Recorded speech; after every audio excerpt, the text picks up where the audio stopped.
One more plug before we get into our movies and the films that are coming out the week of December 3rd and December 10th. A little bit of a plug. You know, I never plug this when I'm with Anderson, but when I see you, Bruce, and I see Eric, I'm just more comfortable to glad hand and actually promote. Listeners, please join our CinemAddicts Facebook group. Every single week I give away DVDs and Blu-rays. More importantly, there's a lot of people within our community who are just as good as Eric and Bruce when it comes to reviewing movies. I'm thinking of members like Joseph Bridges, Matt Stillman, Peter Beta, Angie Clark. They give daily movie recommendations to members, so it's a really pure cinephile community. Probably I'm the only dirty, rotten scoundrel of the bunch. There's a lot of really cool people. You know, Eric, did you notice how Eric Holmes laughed and he did not defend me? He did not. That's because he looks so much like Steve Martin. It's kind of uncanny, really. Uncanny. Yeah, it's very good. Very good movie, Dirty Rotten Scoundrel, by the way, which is a remake of what movie? Bruce Purkey, you're on point. What is Dirty Rotten Scoundrels a remake of? I'm still imagining you with the arrow through your head. I can't think of it right now. Yes. Here's a little CinemAddicts movie trivia, which I'm going a mile a minute. I know, guys,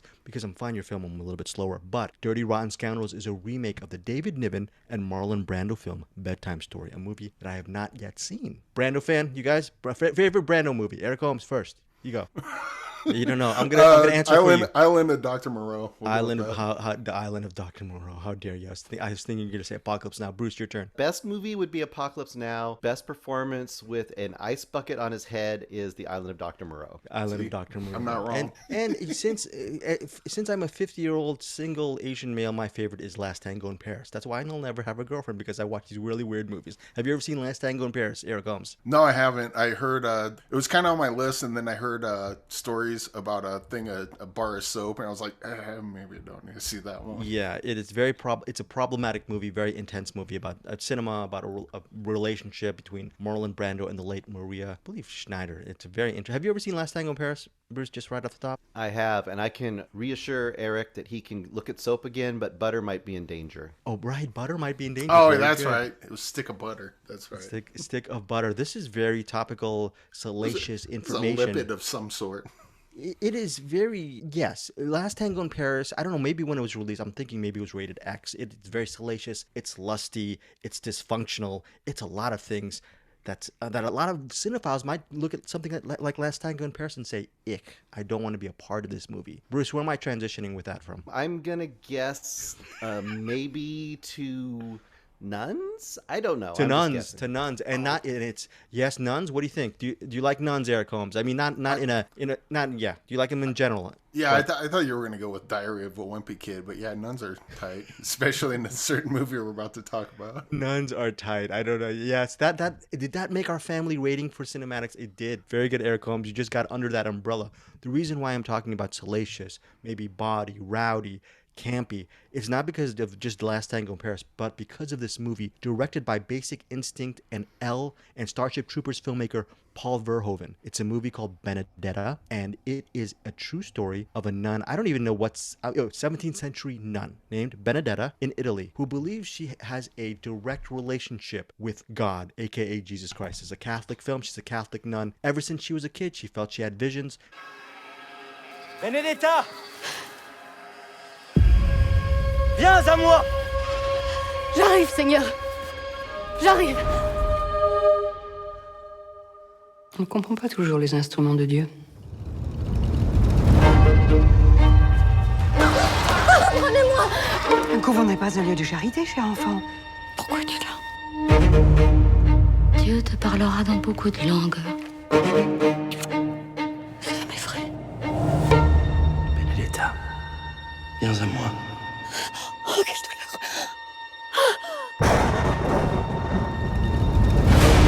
Jésus-Christ a choisi notre bienheureuse sœur, Benedetta.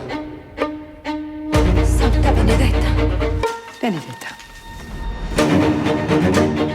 Vous avez un doute? La fille était au lit. Aucun miracle ne se produit dans un lit, croyez-moi. Benedetta nous dupe. Tout cela est déjà allé assez loin. Nous devons Vous voulez vraiment... nous attirer les foudres du ciel? Tu es une fille intelligente. Mais intelligente, ça peut être dangereux, ma petite. C'est un signe de Dieu, un avertissement. La peste va s'abattre sur Péchin.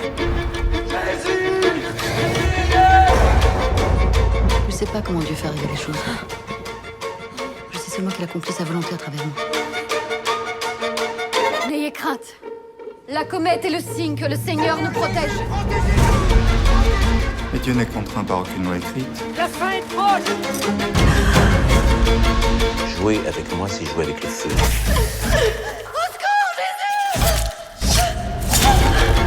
Je n'ai de désir que pour Dieu. Alors, menteuse. Putain.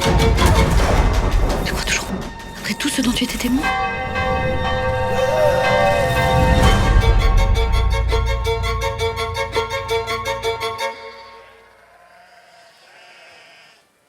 She grows up in a convent, and we see maybe about 5 to 7 minutes of her as a kid, and it cuts to her maybe 18 years later as a young woman, and it centers on her life in the convent, seeing all these visions and whether or not she gets along with the fellow nuns in the convent. That is the premise of Benedetta. It gets a lot crazier than that. If you have any idea about who Paul Verhoeven is about, what he's about as an artist, you're gonna get, yes, is it provocative? Yes. Is it salacious? Is it lusty? Is it campy? Are there scenes in this movie which will make you just shake your head and say, what the F am I freaking watching right now? Yes, yes, yes. And I'm gonna give you guys my overall opinion of Benedetta. This is the first movie we're covering on CinemAddicts. By the way, it hits theaters on December 3rd. I'm going to start with you, Eric Holmes, first off, regarding Benedetta. I want to hear what you think of the movie overall. This was pretty much everything you said. Definitely salacious. This is the clean podcast, so I'm trying to figure out certain ways to keep my potty mouth at bay. But thank you, sir. Yeah, it was a. We want to give a plot synopsis. Does a plot synopsis even help with this one? Just the nun with the vision. She's living in a convent. That's pretty much the whole story. Yeah, and there's another woman who comes in who becomes a nun, right? Yeah. And they have a relationship. That's what we can say. And they're married to Jesus. And I got to say, the Jesus in this movie is probably the coolest Jesus I've ever seen in any movie. There's a scene where Benedetta is the titular character.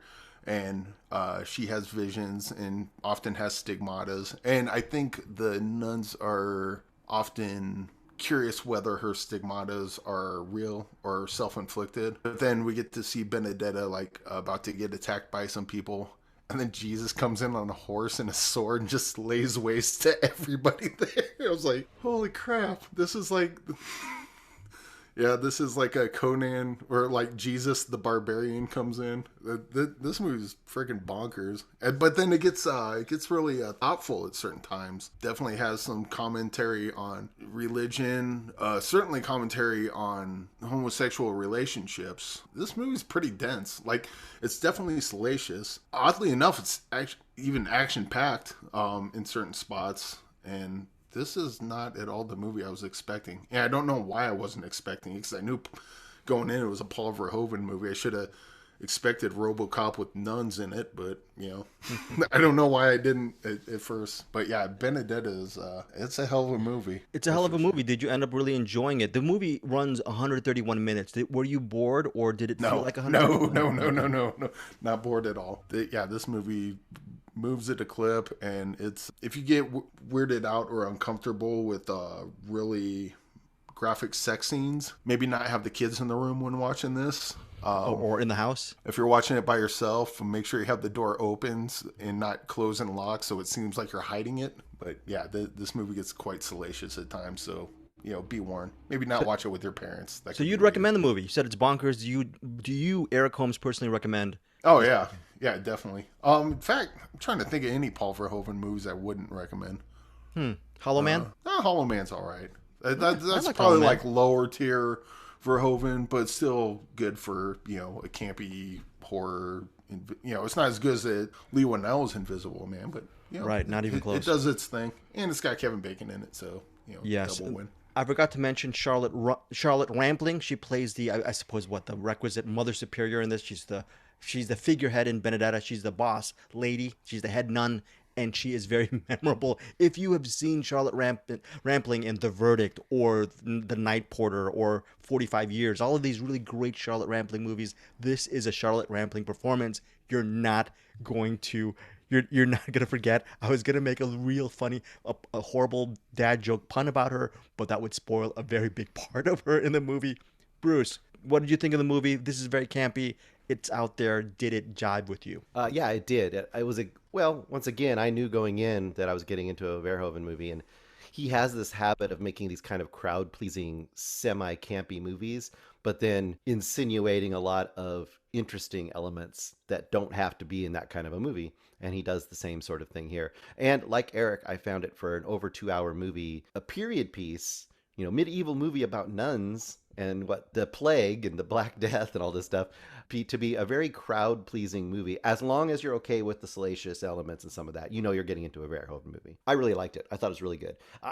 It's funny, comparing it to other movies, it's almost like the prequel to Dogma in some ways. There's a lot of really scathing criticism of the morality of the church in here, built into this movie. But what it does that's really smart, and it is smart, it's not just dumb camp, is it leaves it always up in the air on whether she is really genuinely experiencing or thinks she's experiencing these visions, or whether she is knowingly like pretending to have these visions. That is part of the setup of this movie. And then on top of that, you have all of the people around her are shown as being very morally ambiguous as well.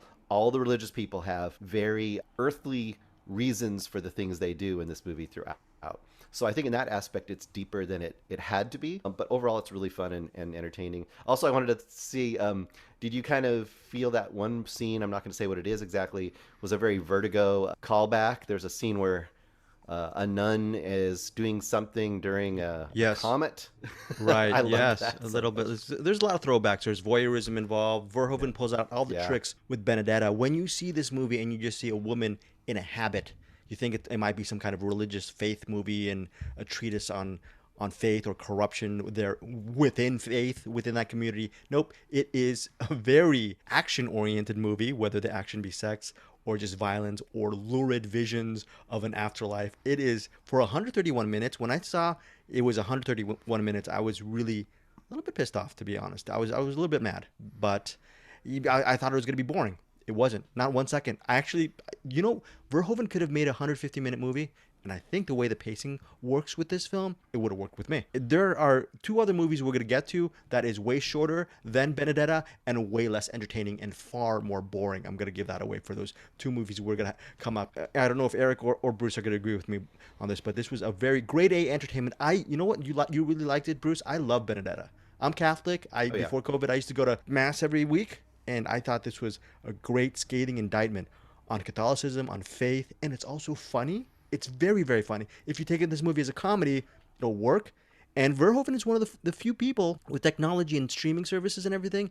He's one of the few filmmakers who's going to actually portray sex on screen, no matter how body or some may say exploitative it is. I gotta tip my hat off to him. He's like. That's why I love De Palma so much. He pushed the envelopes. Verhoeven continues at 83 to push the envelope with Benedetta. I really, really love this movie. Eric, you wanted to say something? Yes, I also wanted to point out the ending to this is really, really good. I loved how this thing ended. It had like a couple beats at the end that I won't go into. You'll know when you see it, but the ending was really strong on this. Yeah, high marks. And also we have to mention the lead actress. The lead actress is Virginie Efira. I don't know, I'm mispronouncing her name, but she is fantastic in this movie. She and her fellow lead, she and her co-lead, her fellow love interest in the movie or cohort, They appear nude several times. There's liberal nudity, liberal sex in this movie. So that is... You should say they appear clothed several times. They appear clothed several times. Might be a better way to put that.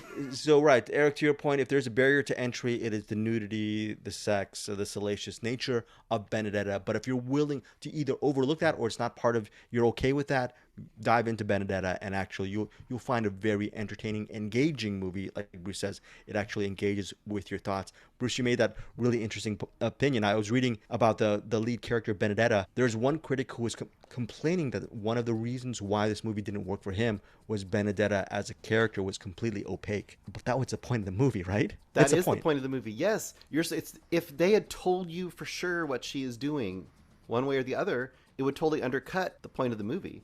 Because it forces you to try to have to pick sides, kind of, even though it's just kind of fun, too. I guess fun is a weird word to use with it, but it is. The idea is that you're supposed to be like, are they wrongly accusing her? Or is she pretending? Like, that's a big part of this movie. Yeah, there's a reason why Benedetta is the most mysterious person in this narrative. Verhoeven asked the viewers, us, to actually figure out for ourselves where do we land in this process. And that's what I really loved about Benedetta. I can't wait to watch this movie again. Loved it. Any final thoughts? Solid recommend for you, Eric? Yes, very strong recommend. And for you, you really enjoyed it too. I really enjoyed it a lot, yes. Okay, so that is Benedetta. That's one of our first picks on December 3rd.